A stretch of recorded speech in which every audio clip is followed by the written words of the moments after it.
Hi, welcome to our channel. What do we have anything that we have to say? You said Welcome to our search party. Oh, cool. We're going to talk about our individual research and how it's going. Bretta, would you like to start? Yeah. Thanks. I would like to start. So I'm talking about Dionysus, the ancient Greek and Roman god of wine and revelry and kind of like the id, if you're talking about the ego and the id. And I'm specifically researching Bacchic orgies and why there was such a like kind of cultic fascination with Dionysus. Because on the surface level it seems like it's just because of wine and sex, but it actually really speaks to the ancient psyche of the time. And I found some really cool articles on JSTOR, which is a great resource. Heck yeah. And my sign in from high school still works, so I can download stuff for free.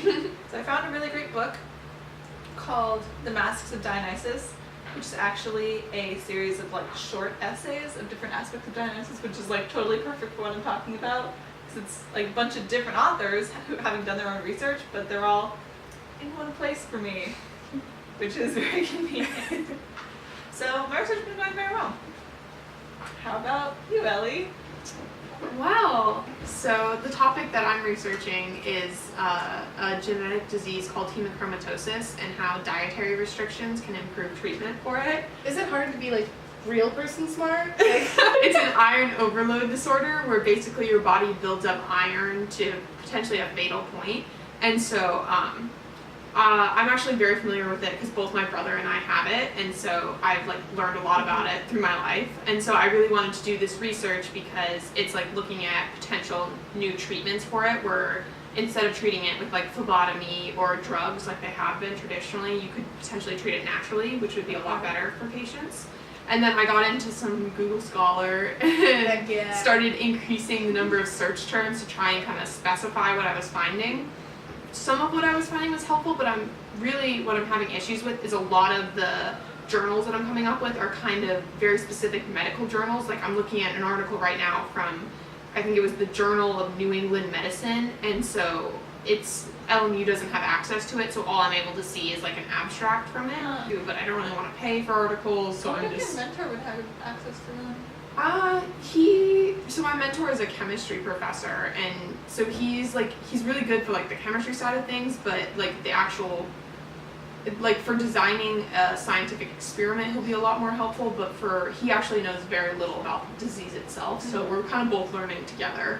Well, I am talking about the power of emotional brand storytelling through experience marketing. My research will be about how millennials and are we Gen Z? Gen X? Gen Z.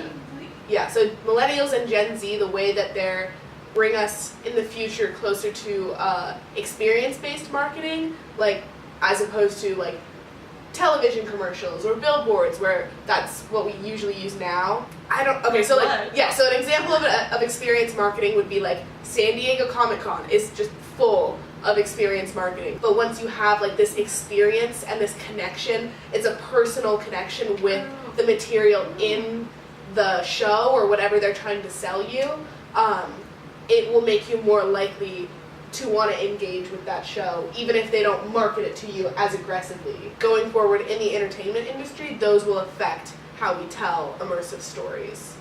So, how's your research going? Yeah. My research is actually like ballin'. It's pretty good. I have looking at this long email chain back and forth between me and my mentor that's just full of links and like books that he's recommended and that like things I've told him I'm talking about, that there's so much information, it's going to be really hard to like narrow it down. And the idea of it's going well. I haven't like dug yet, so we'll It's see. way more defined than last time I heard what Yeah. your idea was. Yeah. Has your mentor also been a lot of help? So yeah, I took a class with my mentor last semester, Classical Myth, which is how I got into this topic. So I was actually kind of starting to toy with this idea last semester for a short paper we had to write. So now I'm just really expanding and hopefully digging deeper. We'll see. Have you guys visited the library yet for your search, or are you doing it all online? All online until he sent me back a list of books, because I sent him all email sources, or all online sources, because those are like just things I already knew about. Mostly books, Cool. because it's an ancient topic, so more people wrote about it in the past, in the past, when there wasn't online resources. Yeah. Okay.